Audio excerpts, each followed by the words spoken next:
Well, we all had a nice little trip. Well, most of us at least. I think Jaybert might be the only one who didn't go anywhere. Virginia just back from Italy. I went to Austin, Texas, and producer Denny's, he went to a wedding in Indiana.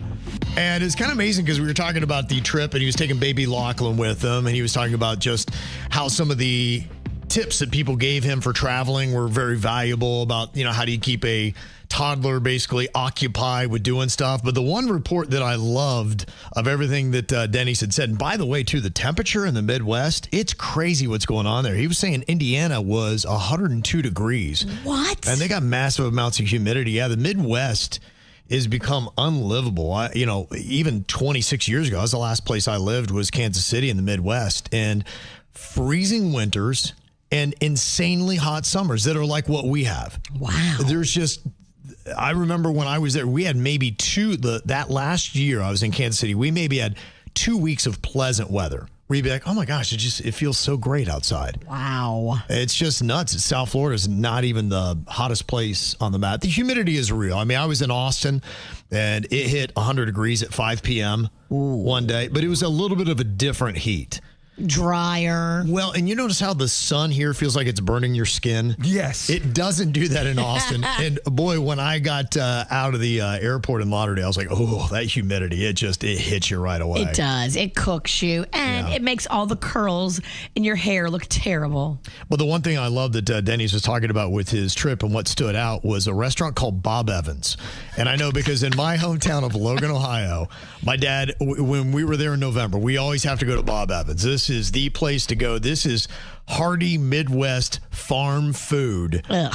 And what Denny's had said is so true. They will put gravy on anything on the menu. There's nothing that you get ice cream. Do you want gravy with that? Like, they will put gravy on absolutely everything there. We stopped at the Bob Evans in your hometown that you grew up in. That's in the same parking lot as the best Walmart I've ever been to. The Super Walmart. Yes. Yeah, give it respect. Yeah. Proper respect. They're very proud of that.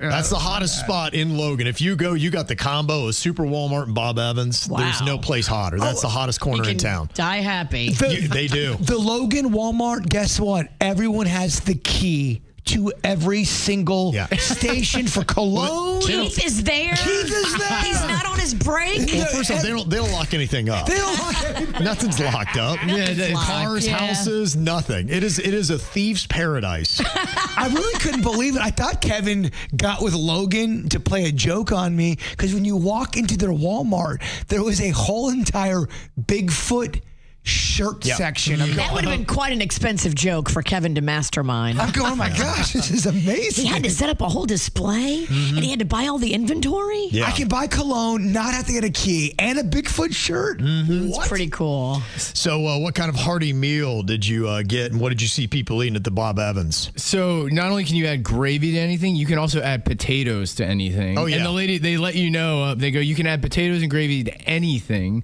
So I ended up getting it was a casserole that had biscuits and gravy on top of it. Wow. Ooh, that is nice. I think when I looked at the menu, it was 1,800 calories. Yeah, if you don't walk away with at least 3,000 to 4,000 calories on your plate, they do not respect you. And you can add to it. You could add potatoes to it. You sent us a picture of one of the menu items at Bob Evans, and I looked, and they said it had 1,100 calories on that. That's a lie. Complete lie. Complete lie. Yeah. That is a 3,000 calorie meal right there. We see you, Bob. Well, the reason I sent that one was because the prices out there are insane. For $8, you get what I sent you guys, which you said. But if for $12, you get it's the size of the entire table. Oh my I gosh. can't imagine why we have an obesity problem in this country. I can't imagine why we're not doing radio in that state. Can we move? No. Well, That's disgusting. It's designed after people that actually work on the farm.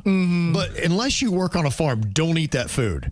You're Because right. you're not burning enough calories. That's the problem. There's no farmers anymore, and they Right. still eat like they're farming. Yeah. Well, I ordered the kids' meal for Lachlan. It was eggs and bacon and potatoes or whatever. And it came out, and we thought it was what Jen ordered. And we put it in front of her. She goes, no, that's the kids' meal. And she slid it over. What? And then put Jen's down. And I couldn't believe the size of this thing.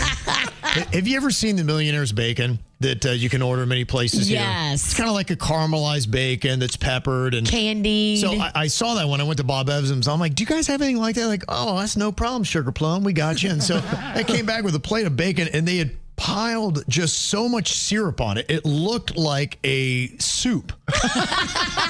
Bacon soup. Yes, it had little things of bacon syrup sticking. soup? Oh, it was so annoying. I'm like, You could make good bacon syrup soup. You actually could make that could. delicious with a maple bacon. You just gave us a great idea, Kevin. Yeah. And I thought Ohio had the nicest Walmart I ever been in until the Indiana Walmart. That place was like a department store. Really? They had people in each section to help you find things, and then they had dressing rooms that they'd be like, you can go in there, and they close it behind you. And they were nice to you? They were so nice. Oh my gosh, what's that like? the Midwest. Honestly, it is crazy. I will tell you, they had the nicest, best people on the earth. Like, if you took a bunch of them and dropped them into Boca Raton, I don't think they know what to do. Oh, they'd be heartbroken. They would just be like, what's happened to the world? They would just be broken. They would. They wouldn't survive an hour. Boca, really, honestly, why are you so mad? The other thing, too, is I drive the speed limit pretty much. If anything, I'll go like maybe 5 over. Yeah. I was flying by everyone, and I kept checking the speed limit thinking it was wrong or something. I go, am I speeding? And Jen's like, nah, I think you're going the speed limit. I go, okay. I literally went around everyone. Everyone drives so slow and regular there. They all stop at every stop. No one's in a rush. And yeah, they take speeding very seriously. Also, too, man, it's tough to really kind of, push the metal to the ground when you've got an omelet that's the size of Hawaii in your stomach. Yeah, that gravy does hold you back. It does. Yeah, and it makes Makes you slower. You don't want to go fast. Yep. What you got on your mind today, Virginia? Well, I did just get back from a lovely trip to Italy, and I wanted to tell you about a funny story. So when we were in Rome, Magnolia signed us up for this thing called the Pilgrimage to the Holy Door. Now, you have to sign up ahead of time and register as a pilgrim. And you have to register as a person of, faith, and you have to kind of like be in the moment because you join a group. And these are all very religious Catholics. You jump in the group with them, and then you make a pilgrimage like a mile away from the Vatican. You start carrying the cross, this big, huge wooden cross, and you carry it all this way. And so, we're lucky enough to get a spot. We're in the group, and we're pilgrimaging on this path that no one else is even allowed to walk on. It's like a special path. And so Magnolia was videoing, and she had her back to the cross, and she's walking, and she turned around. She didn't realize that the chick that was holding the cross had taken a break because the cross was so heavy that she literally had to pass it to a dude to have him carry it for a little while.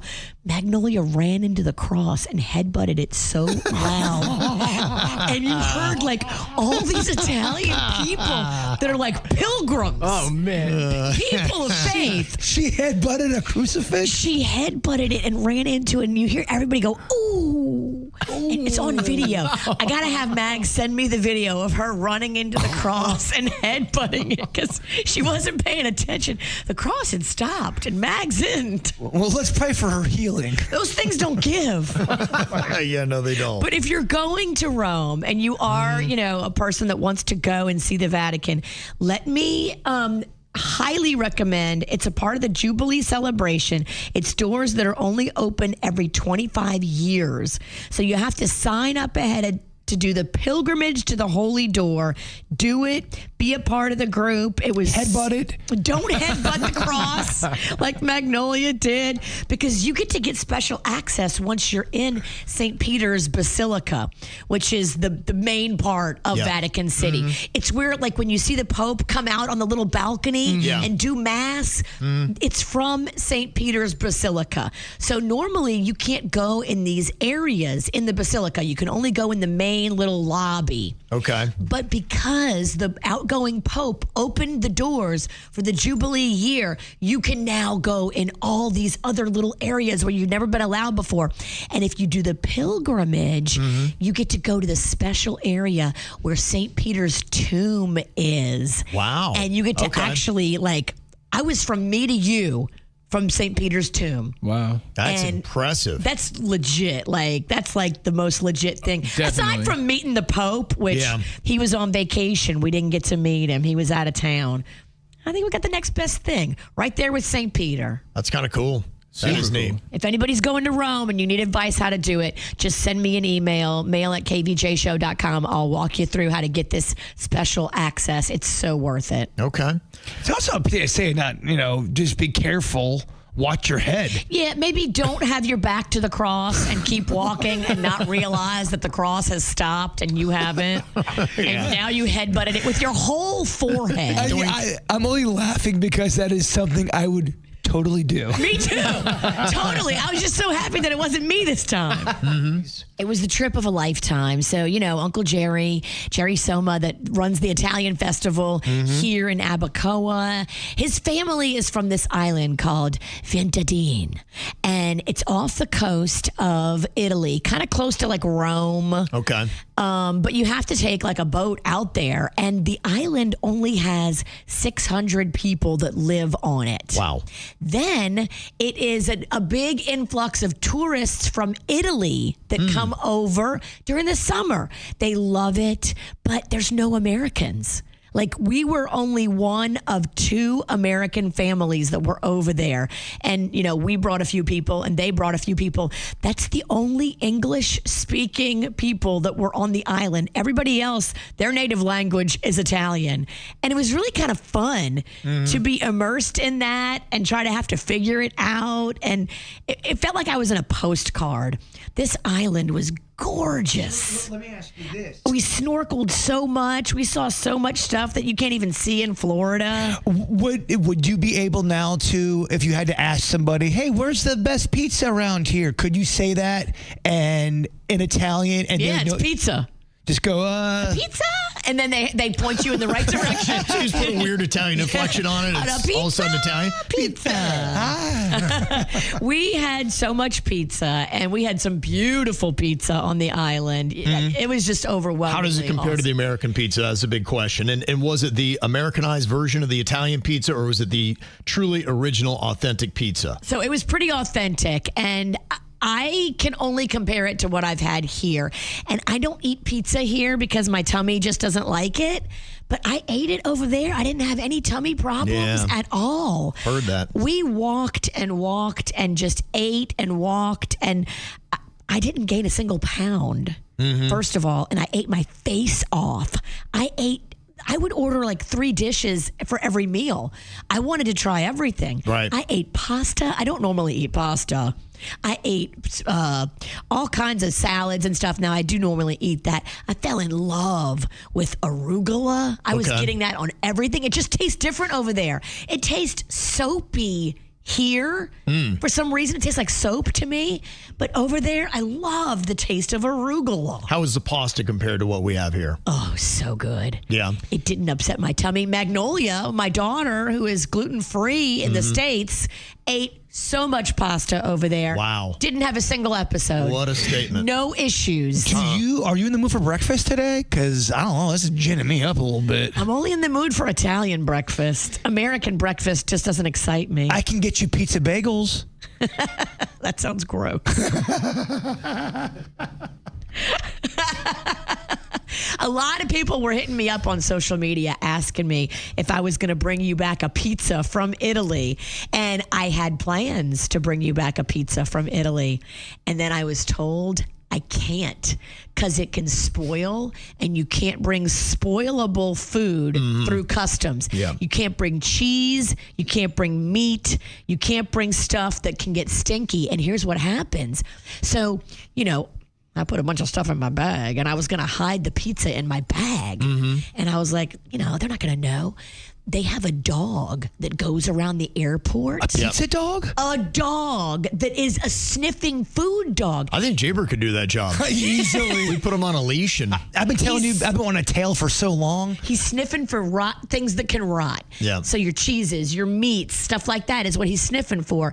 I might have been able to get it through if it hadn't been for the cheese, but who wants a pizza with no cheese? Not me. That's not my pizza. So I got you something that I knew you would like. So the island of Ventadine is known for a lot of things, and one of them is lentils. Ooh. They are famous for their lentils. So I brought you back real island lentils from the island of Ventadine. It's time to get mental with some lentil. Yeah. Okay. And also, too, Kev, she's got some limoncello. That's an alcoholic beverage of some sort. Yeah, what is limoncello? Is that dessert drinking? So it is kind of on the sweeter side. And it's usually made with like some sort of alcohol, like vodka, and they put lemons and they put like all these like Italian flavors in it. So this is limoncello, and it kind of tastes a little bit like lemon cough syrup to me. Ooh, I love lemon. Cough syrup? I was one of those kids that didn't hate certain cough syrups as a kid. All right, give it a swig. Oh, you got it. Wow. All right. Happy Monday. Good luck with school today, kids. To the kids. To the kids. All right. What do you think? You're supposed to sip it, not chug it. Ooh, yeah, you're right. Ooh. Solid chug. It's good. You know what? I like it. I like it over ice, which I didn't have any ice for you because we have DJ ice here. It's gross. So over ice with a little bit of fresh squeezed extra lemon in it. It cuts the sugary, syrupy side of the limoncello that I don't love, and it makes it more acidic and fruity. Okay. I will say your boy might have went a little too hard in the paint on that first sip. Yeah, okay. It's a sipper, not a chugger. You just meet me? Yeah. That's not what he does. You're not a sipper. Kevin beat me too. Yeah, I've never said I knew it was coming. I brought stuff for everybody if you want to see all your gifts. Yes, thank you. I love it. Lentils and limoncello, Kevin. What a day. What a Monday. Yeah, I did some eating too on my little trip to Austin. I got recommended going to Terry Black's Barbecue. It is fantastic. It was very good. They said get the brisket and get the jalapeno sausage. I got both. It was fantastic, very good, but you do have to get there early, and they warned me because we got there right at about 11 o'clock when they opened. By 11:20, 11:30, they had a line out the door. So it was great. Were you anywhere near the Mothership, the Rogan Comedy Club? Yeah, I went by Mothership. In fact, I got a little video of it. I didn't realize that was Rogan's comedy place. In fact, that's on 6th Street. People are telling me that is basically their version of Lower Broadway from Nashville. It's not even close. Not even comparable. I thought 6th Street was really run down, and I went down there during the day. Nobody was there. Just a lot of homeless people that will kind of gather around you if you're there walking by yourself, which I was, and was hassling me like crazy, and it smells really bad. That's so bizarre. Over the weekend, and I forgot you were even going to Austin. I watched a video of all these comedians who go to Austin to perform there. Yeah. They said the same exact thing you just said, that the homeless people will come up to you and circle you and get very aggressive. They were. Unlike something they've never seen before. I've never seen that either. 6th Street. Yeah, 6th Street is rough. I got to tell you, it's not there. And I hear at night it's kind of a show. It's a lot of amateur hour kind of stuff. It's just, unless you are probably rushing a frat and you're 22 years old and you like walking in vomit, it's probably not your place. Yeah. That's what I heard. That's so funny. Yeah, I didn't get to see a ton of Austin, but it is a city you can tell that's in transformation. There's a lot of big, tall buildings that are coming up, and so I think it's there. It's just they need to massively refab that 6th Street. It is not something, do not even by the comparison to Lower Broadway in Nashville. That is like a completed product, and the 6th Street in Austin is like what maybe Lower Broadway looked like before they put money into it.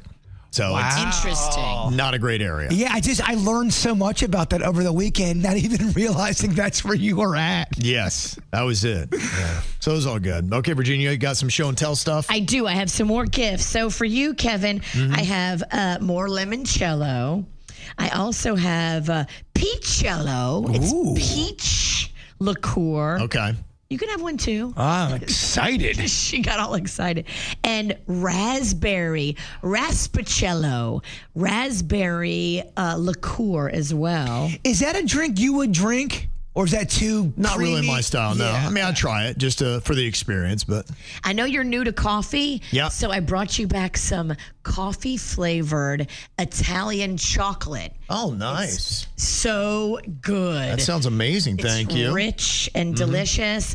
And then for Denny's, I brought back Italian seeds to grow his own Italian vegetables. I love it. Okay, well, there you go. They are great.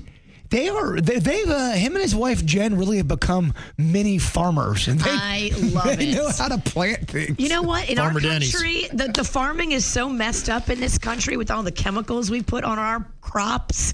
We should all be making our own little garden in the backyard. Not just a dinosaur garden. Actually, maybe plant a plant. Yeah, real something stuff. you can eat, and you know what you're eating because you know you haven't put chemicals on it. Is this cello a little strong? Because I kind of feel like I already feel it a little Look, bit. it's 30%. I just chugged half of it. Yeah, You did like 5 shots. yeah. Oh my gosh. You're going to barf by 8. Kevin, I'm having the best Monday ever. There you go. That's the way to turn around your Monday, huh? Back to school.